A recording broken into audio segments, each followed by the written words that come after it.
Welcome back, everyone. Michael here with Offshore Citizen. There is a country that I've done a video, I think once on previously, for their very favorable tax regime for certain types of people under about $1 million a year in euros. And it seems not to get talked about a lot. And I think this is somewhat of an issue. So today I'm going to discuss with you Romania and why maybe you should consider Romania, maybe you shouldn't consider Romania. It's totally up to you. But it is a place that, just people don't talk about too much, and I think that's a shame because there's a lot to offer. So let's dive in. Before we do, if you haven't already, please hit the subscribe button, hit the all notifications. I'd love to hear your comments on the video, so let me know, what you think about Romania, what you think about, other places to go, etc. And if you'd like help with figuring out where to go, international tax optimization, forming companies, opening bank accounts, getting residencies and citizenships around the world, please reach out to me. You can book a call, calendly.com/Michael-Rosmer, link in the description below, or send a message through our websites, offshorecitizen.net and offshorecapitalist.com. All right, so for those of you who haven't been to Romania, Romania is down next to Bulgaria. So it is on the Black Sea. It is pretty far east in Europe as far as that goes. It's fairly large and fairly populous compared to a lot of these other kind of European countries. Like, if just to give some contrast, someplace like Bulgaria is around 5 million people, 5-6 million, somewhere in that range. Serbia, 6-7 million in that range. Hungary, I think, is around 5 million, so I'd have to check the numbers there. But a lot of these countries are smaller and have a lower population, Poland being the one big exception. On the flip side, Romania has about 20 million people, and I've done a couple previous videos, one where I talked about the advantages of forming a company there and hiring people and how there's a larger talent pool, costs are low, there isn't employer-side socials, you're in a situation where you can optimize from a tax standpoint. There's a bunch of things to appreciate about it. It's kind of weird linguistically because there's about an 80% overlap with Italian in their language. In fact, the first time I brought my wife there, we landed, we'd been up pretty much all night. The flight that we were taking was delayed by, I think, like 10 hours or something. And so we'd spent all the previous night in an airport kind of hanging out. And so she speaks Italian and looked around. She's like, "Why is everything written in Italian here?" And so kind of interesting linguistically because we have all these Slavic languages, and in the sea of those we have Romanian, which is, like I said, similar to Italian. But Romania is, I think, a place that a lot of people should probably go and check out. Yeah, I actually did check it out before deciding to move to Bulgaria ultimately. I'll talk about that in a second, and have been there back since.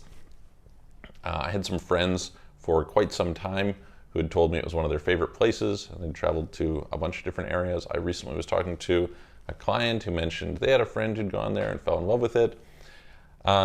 There's pros and cons, of course, of any of these countries, right? And no one size fits all, nothing is for everyone. But for some context, Bucharest, the capital of Romania, feels more like a big city than someplace like Sofia in Bulgaria.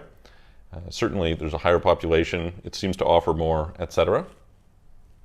It also just feels more city-like, if that makes sense. Sofia feels a little bit like a large town, whereas there's more of that urban vibe in Bucharest.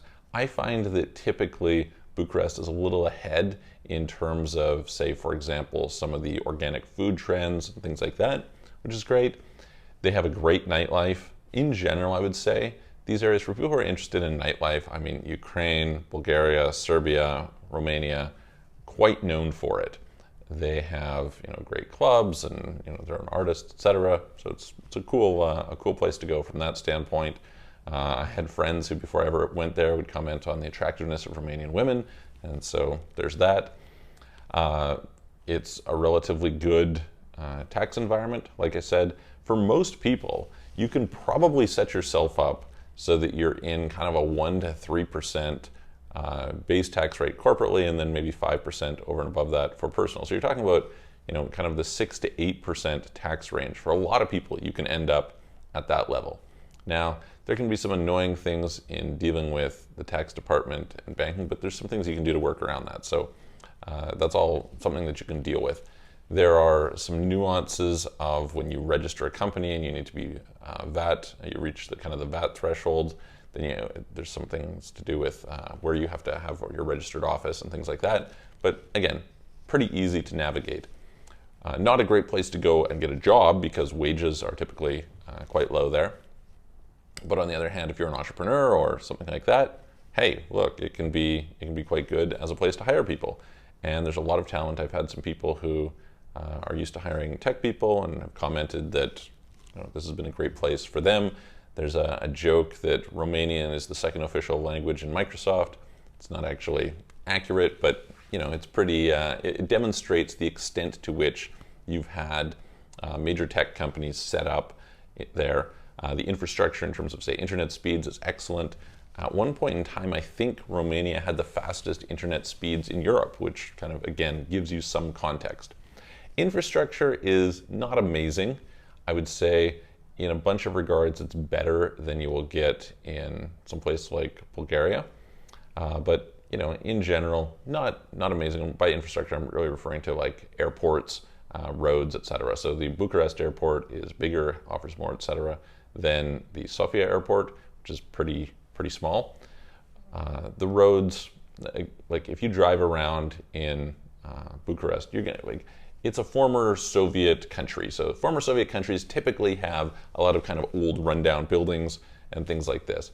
A lot of people would consider that it's prettier. It has, some more noteworthy architecture. I actually, way back, one of the first videos that I ever did, probably very poor recording quality, I recorded in Bucharest in front of, it's like one of the largest buildings in the world, this huge, I forget what they called it, the palace of, the Communist Palace or something like that. Anyway, big government building there.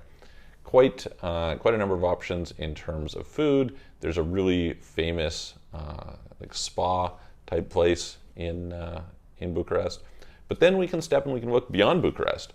And here again, Romania actually has quite a lot to offer. So the seaside in Bulgaria is notably better than the seaside in Romania. A lot of Romanians will come to Bulgaria for the seaside during the summer. But if you go to the mountains, you can go up to Transylvania, etc. There's a bunch of other towns that can be really charming. And so those are worth exploring, other areas to check out.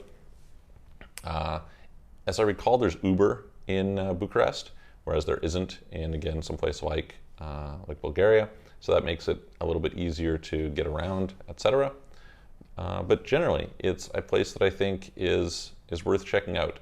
The culture is that kind of Eastern European, so it's a colder culture on the surface anyway. There's certainly, some people will ask me about corruption in these places, and certainly there's corruption, okay? So I think there's a mixture of ways, since I've had this question a few times lately, ways of understanding where things are at with corruption.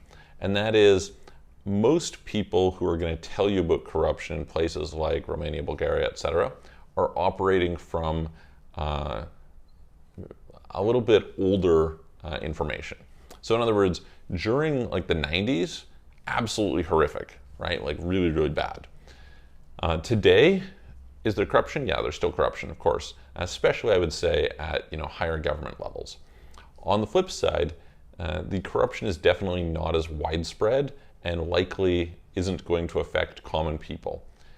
For the most part, what I've seen is just people, a police officer asking them for a bribe rather than a ticket kind of thing.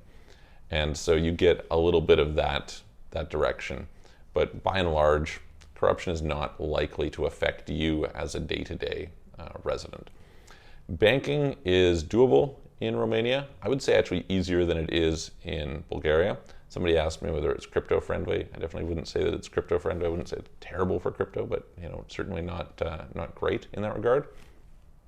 And the climate is, that whole area is a little chilly, right? It's certainly not the place. It's not tropical. It's not subtropical. It's during the winter you're going to get -10 winters. Obviously, you can go some places into the mountains where you get more snow, etc. It gets colder, but by and large, this definitely is something that comes in the summers. You'll get 30 degrees, etc. So you kind of have that range. I don't think it's a place that I would want to spend my winters for the most part. Yeah, so that gives you a little bit of context. I would really recommend, for somebody who hasn't been there, go and check it out. It's notable for also being pretty open. I would say not as much as Bulgaria from like a COVID restrictions, vaccines, etc. standpoint, but similar, right? The nightclubs were alive and well for much of the time. The vaccine rates are quite low in those countries, and so some people prefer that sort of thing. Yeah, so this gives a little bit of context. They've got, well, I think it's a reasonable place to live, and if you're going to consider going there as compared to some of the other options, like to that part of the world, if you were to compare to Ukraine, if you were to compare to Bulgaria, Serbia, Montenegro, etc., I think it's worth Georgia. I think it's worth putting on your list of places to check out. You might not decide that that's the place for you. That's fine. Obviously, everyone has to choose for themselves, but it's a place that I don't hear a lot of people talk about, and I think that's a shame because I think that it actually offers quite a bit. The last thing that I will throw in is, as I said, some people will ask, well, hang on, why did you choose to go to Bulgaria rather than Romania? There was a couple factors that factored into it for me personally. The most significant of which is, for people who are not EU citizens, it is much more difficult to get residency in Romania. There's more nuances, etc., than there is in Bulgaria. So Bulgaria is actually relatively straightforward to get residency as a foreigner. Romania a little bit more trickier. So we have some clients who we've helped to go through that process in Romania, but yeah, certainly more of an issue than you will get in some of these other places, and so that can factor into your decision-making process. But if you're from the EU, then they're all super easy. So anyway, let me know what you think. Put it in the comments below. Like the video, share it with your friends. Follow me on Twitter at Michael Rosmer, and I'm going to look forward to seeing you on the next video.